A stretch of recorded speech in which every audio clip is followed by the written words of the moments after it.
안녕하십니까. 저는 이번 2021년도 1차 경기 남부청을 지원한 최민경이라고 합니다.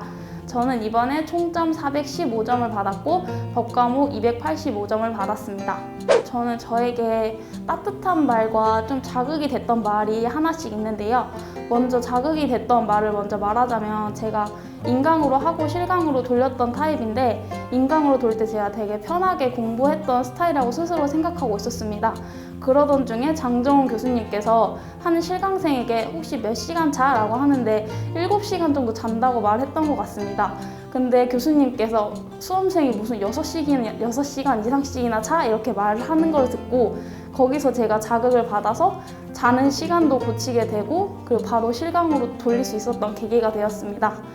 그리고 좋았던 말씀은 신광환 교수님께서 2단계에서 틀리면 3단계에서 안 틀리면 되고, 3단계에서 틀리는 거는 시험에서 안 틀리면 된다고 하셨던 말씀을 듣고 제가 용기를 얻어서 틀려도 기죽지 않고 계속해서 공부할 수 있었던 계기가 되었습니다.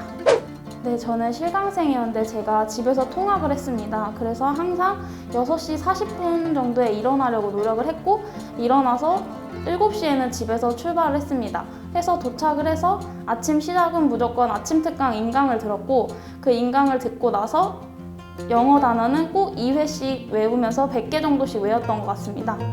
그리고 제가 실강생이다 보니까 자연스럽게 수업 시간을 들으면서 핸드폰을 멀리하게 하는 습관을 가지게 되었고, 짜투리 시간에 저는 항상 영어 단어를 외웠고, 혹시 영어 단어를 외우고 시간이 남았을 때에는 전 시간에 배웠던 것 중에 제가 헷갈렸던 거를 다시 한번 보면서 시간을 활용했던 것 같습니다. 아침 특강으로 시작을 하면서 영어는 오전에 끝내려고 노력을 하였습니다.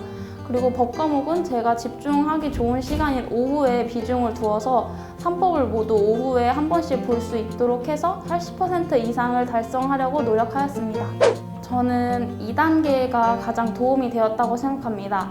2단계부터는 5과목을 과목별로 시간을 나눠서 20분 안에 보도록 하는 시험을 실강을 통해서 하였는데, 그 시간을 통해서 제가 시간 배분을 하는 연습을 할 수 있었고, 그것보다 더 빠르게 풀면서 실전을 대비할 수 있었습니다.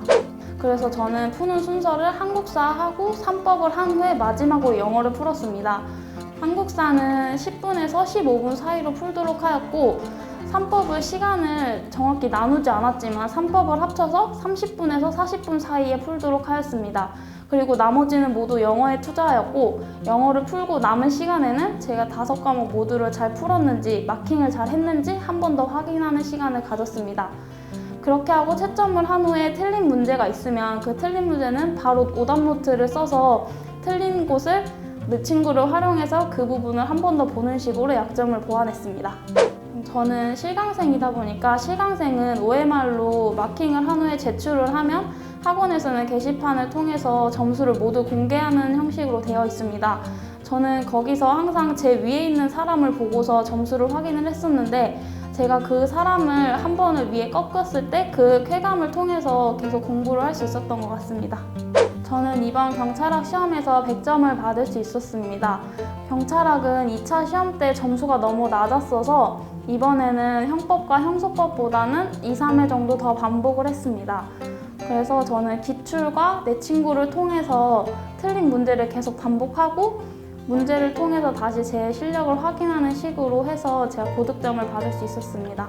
틀릴 만한 부분을 장정훈 교수님께서 문제로 다 내주시기 때문에 만약에 그 문제를 틀려도 한 번 더 제가 반복할 수 있었고, 이번 시험에서도 낯선 지문이 한두 개 정도 있었는데 그 중에서도 교수님이 말씀하신 대로 소거법을 통해서 제가 문제를 해결할 수 있었습니다. 저는 이번 형법 시험에서 100점을 받았습니다.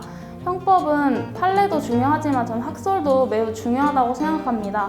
이번 시험에서도 학설이 꽤 나왔었는데 저는 학설 특강을 판례 특강만큼 반복을 하다 보니까 1, 2, 3단계를 거치면서 80점 이상은 무난하게 받을 수 있었습니다.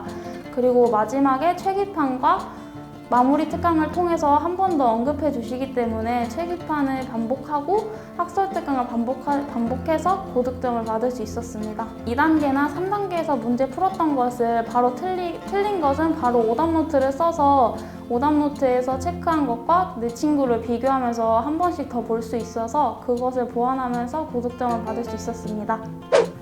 저는 이번 1차 시험에서 형사소송법 점수를 85점을 받았습니다. 내 친구를 통해서 저는 단권화를 했었는데 제가 시험 문제에서 틀리거나 한 거를 각각 다른 색깔로 계속해서 표시를 해서 반복적으로 틀린 것은 다시 반복을 해서 읽거나 한 번 더 써보는 식으로 해서 보완을 했습니다. 저는 먼저 제 경험을 말하자면 1년 동안 제가 인강을 한 후에 실강을 돌렸는데 제가 부모님 걱정을 하면서 실강을 돌리게 되었습니다. 여기서 말하고 싶은 건 처음부터 경제적 걱정은 본인이 하지 않고 바로 실강을 선택해서 하는 것을 추천하고 싶습니다. 제가 3법을 고득점을 맞았는데 3법은 무조건 신광훈 경찰팀을 선택해라 라고 말하고 싶습니다. 제 책의 첫 문장은 견뎌라 너의 빛날 인생을 위해서 라고 할 수 있습니다. 수험 생활이 길면은 아무래도 힘들고 많이 지치겠지만 그 과정을 견디면 그 끝에는 경찰이라는 빛나는 제 인생이 있을 것 같아서 그렇게 지었습니다.